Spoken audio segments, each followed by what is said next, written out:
ডিম তো অনেকে অনেকভাবে খেয়েছেন, এভাবে কি কখনো খেয়েছেন? আসসালামু আলাইকুম। তো আজকে আমি শেয়ার করতে যাচ্ছি অসাধারণ মজার একটি ডিম ভুনা। এই ডিম ভুনাটা হলে আপনার আর কোনো কিছুর প্রয়োজন হবে না, এত টেস্ট হয় এই ডিম ভুনাটা। তো প্রথমে আমি কিছু ডিম দিয়ে দিলাম চুলোয়। তো এখন ডিমগুলো হয়ে গেল, আমি একটা ঝুড়িতে ঢেলে নিলাম। আর ডিমের খোসাটা খুব সহজেই ছাড়িয়ে নিচ্ছি, কারণ ডিমে একটু লবণ অথবা একটু লেবু দিলেই সুন্দর করে ডিমের খোসাটা ছাড়ানো যায়। অথবা আপনি একটু লবণ এবং হলুদ দিলেও সহজেই ডিমের খোসা ছাড়িয়ে নিতে পারবেন। কারণ ডিম সিদ্ধ করার পর যদি ভালোভাবে না ওঠে তাহলে দেখতে একেবারে বিশ্রী লাগে। এই যে আমার মেয়েও কিন্তু ডিমটা ছাড়িয়ে নিচ্ছে খুব সহজেই। এখন আমি একটা কাঁটা চামচের সাহায্যে ডিমগুলোকে ডিজাইন করে নিচ্ছি, দেখতে যেমন ভালো লাগবে এবং মশলাটাও খুব সুন্দর করে ঢুকবে। তো সবগুলা ডিম আমার ডিজাইন করা শেষ, এই যে দেখতে পাচ্ছেন। এখন আমি একটা প্যান বসিয়ে দিলাম চুলায়, দিয়ে দিলাম কিছুটা তেল। এখন গরম তেলের মধ্যে পেঁয়াজ কুচি দিয়ে দিলাম। তো পেঁয়াজ কুচিটা আপনি আপনার ইচ্ছা অনুযায়ী দিতে পারেন। এখন আমার পেঁয়াজটা হয়ে গেল, আমি কিছুটা পেঁয়াজ তুলে রাখবো।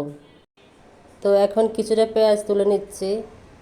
তারপর আমি বাকি পেঁয়াজগুলোর মধ্যে বাদাম বাটা, রসুন এবং পেঁয়াজ বাটা দিয়ে দিলাম এবং হালকা দারচিনি, লং এবং এলাচ ব্যবহার করেছি। তো এখন আমি সম্পূর্ণটা নেড়ে চেড়ে নিচ্ছি। তারপর এখন আমি দিয়ে দিলাম একটু হলুদের গুঁড়া এবং একটু মরিচের গুঁড়া, আবার একটু নেড়ে চেড়ে নিচ্ছি। এই ডিম ভুনাতে আমি একদমই পানি ব্যবহার করব না। দিয়ে দিলাম একটা তেজপাতা এবং ডিমগুলো। ডিম 6টা ছিল, তো 5টা হয়ে গেল, বুঝতেই পারছেন। তো আমি এখন নেড়ে চেড়ে নিচ্ছি। এই যে তেলটা বের হয়ে আসলো,